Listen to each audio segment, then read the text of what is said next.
Hello everybody! This is Dr. Meyer here with a video for you on non-chord tones, sometimes known as non-harmonic tones. Let's get started. Have you ever been analyzing a piece of music and wondered what to call those pitches that don't fit nicely into your Roman numeral or jazz chord analysis? Take this Beethoven piece for example. Have a listen.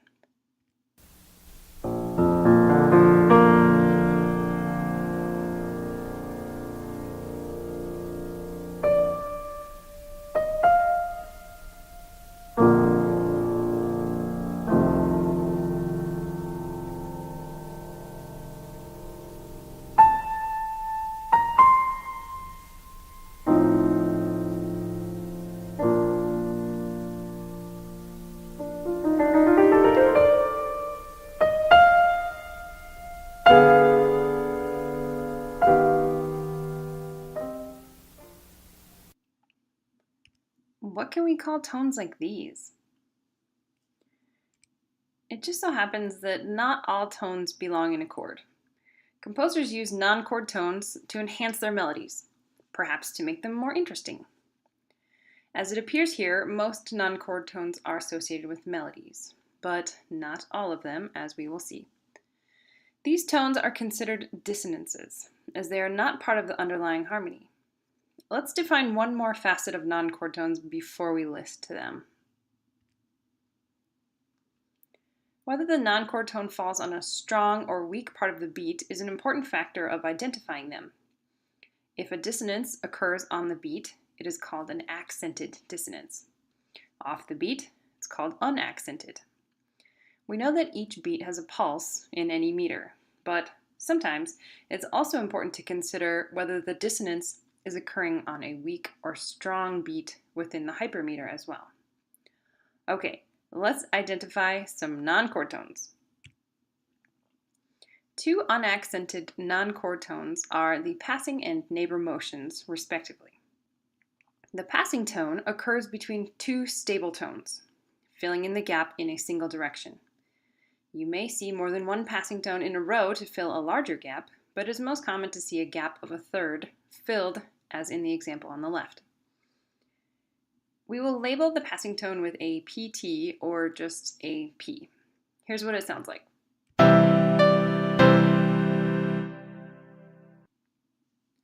The neighbor tone also occurs between two stable tones, just like the passing tone. However, neighbor tones occur between instances of the same stable tone. Neighbor tones, just like passing tones, will always consist of stepwise motion. Here's a neighbor tone.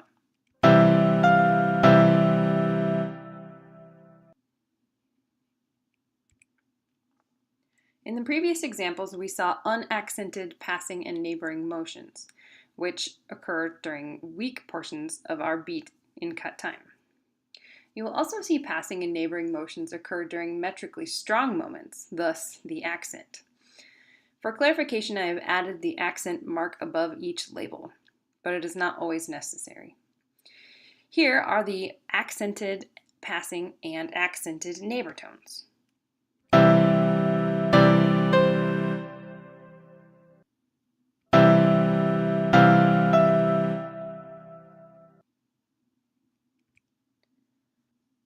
Four non-chord tone types are a result of neighboring motion and have special labels.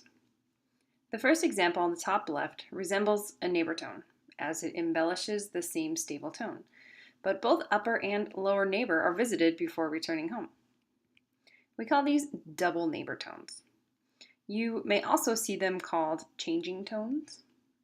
Whether the upper or lower neighbor is visited first does not really matter, as long as both are present before returning to the stable tone. Here's what these sound like.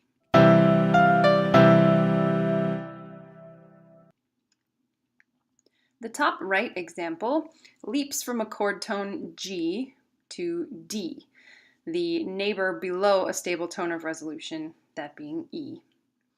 Since a neighbor tone is present, but it is not preceded by the same stable tone, we call this an incomplete neighbor tone. Here's the sound of an incomplete neighbor.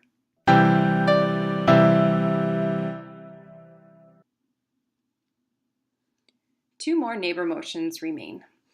The bottom left example is a kind of incomplete neighbor tone that is accented. We call it an appoggiatura.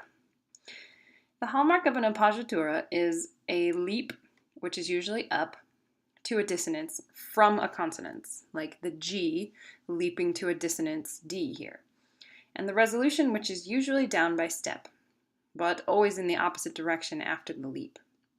So for an appoggiatura, think leap up, step down. Again, appoggiaturas are almost always accented. Here's what this example sounds like.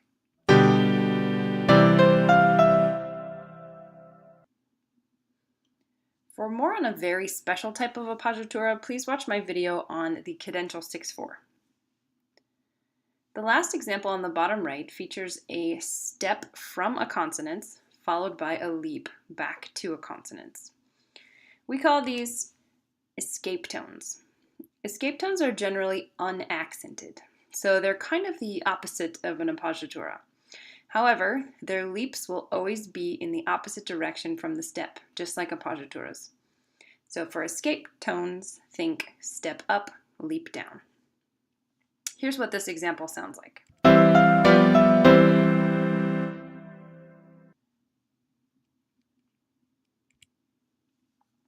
An anticipation is essentially a stable tone that arrives too early. This unaccented non-chord tone anticipates a change of harmony before becoming a chord member of the new harmony once it arrives. We typically find anticipations at the end of larger phrases or sections. Here's what these two examples sound like.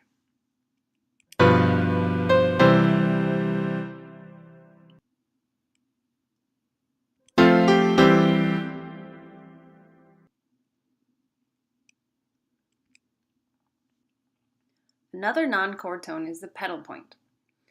This tone is one of the few that does not relate to the melody. A pedal point is a static tone, repeated from a previous chord, usually in the bass or lower register. A pedal point can be used to prolong a harmony, like tonic or dominant, by keeping a static pitch in the bass.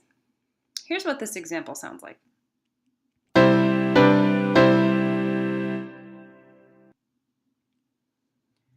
The last type of non-chord tone is slightly more involved, in that it requires careful treatment of the dissonance. Suspensions. Suspensions are formed of three critical parts: the preparation, which could be accented or unaccented, the suspension itself, which is always accented, and the resolution, which is generally unaccented. The preparation is the chord tone, which is a consonant. The suspension is the same note as the preparation, and it occurs simultaneously with the change of harmony. The suspension then proceeds down by step to a resolution, which occurs over the same harmony as the suspension.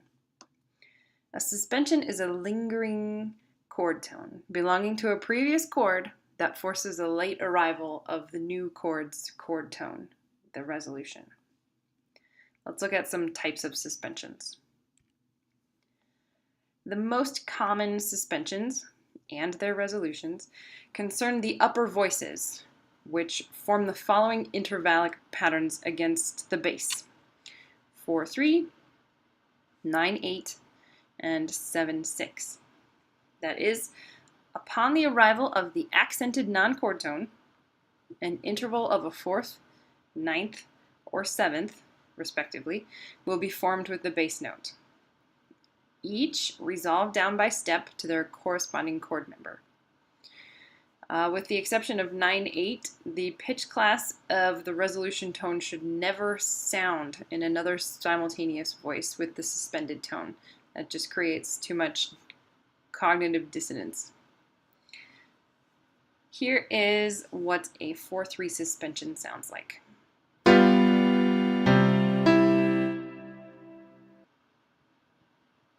And a 9/8 suspension.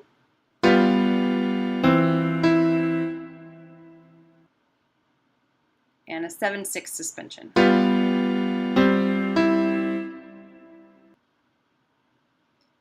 There's one suspension type that occurs in the bass line only. That is what we call a 2-3 suspension. This time, the interval of a second is formed between the bass and the upper voice, which is resolved downward to a third. Sounds like this.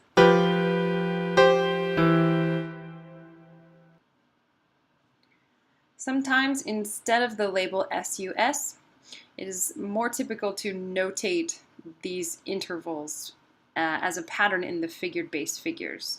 So look out for those as well. Finally, we have reached our final non-chord tone. That is the retardation. A retardation is essentially an upward resolving suspension. It is almost always reserved for the final chord of a large formal division or movement, and frequently appears simultaneously with a suspension. Not in this particular example, but so we have a chord tone that's being held over, and instead of resolving down, it's resolving up. In this particular instance, here's what this guy sounds like.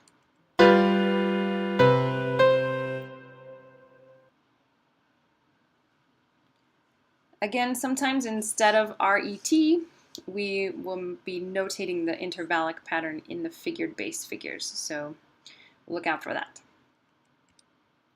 Now it is your turn to practice. Listen to the Beethoven Violin Sonata C minor movement 2. See if you can identify the non-chord tones.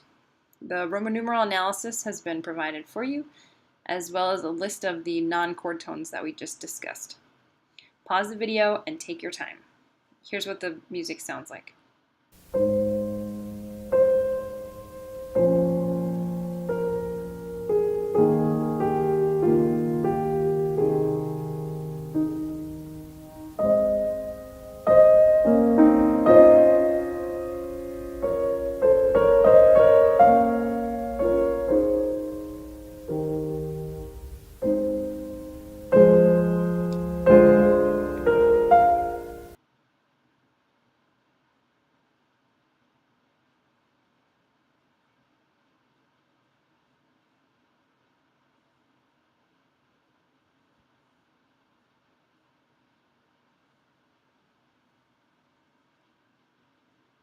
You should have identified these chord tones as non-chord tones.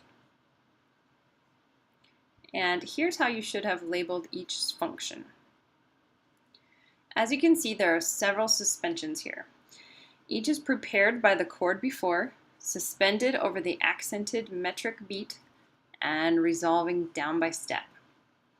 We also see multiple passing tones and neighbor tones filling in the gaps between the harmonies. The last measure also features an accented passing tone or a double appoggiatura. I know it's hard to label it as an appoggiatura, but it functions much like one, as it has a downward resolution and it's a decoration of the dominant chord at the cadence. Again, for more clarification, watch the Cadential 6/4 video for more on this. Well, you did it. You learned about non-chord tones, so let's recap. Non-chord tones are not part of a chord, so they need to be identified as such. They can occur on the beat or off the beat. Their location helps to strengthen or weaken their effect of the decoration or the elaboration. We didn't see any examples in this video, but it is possible to have chromatically inflected non-chord tones. That is, tones that are not in our key signature. And lastly, many of these tones have a specific way in which they move and resolve, especially that of the suspension, which needs careful preparation and resolution. That's it for this video. Thanks for watching.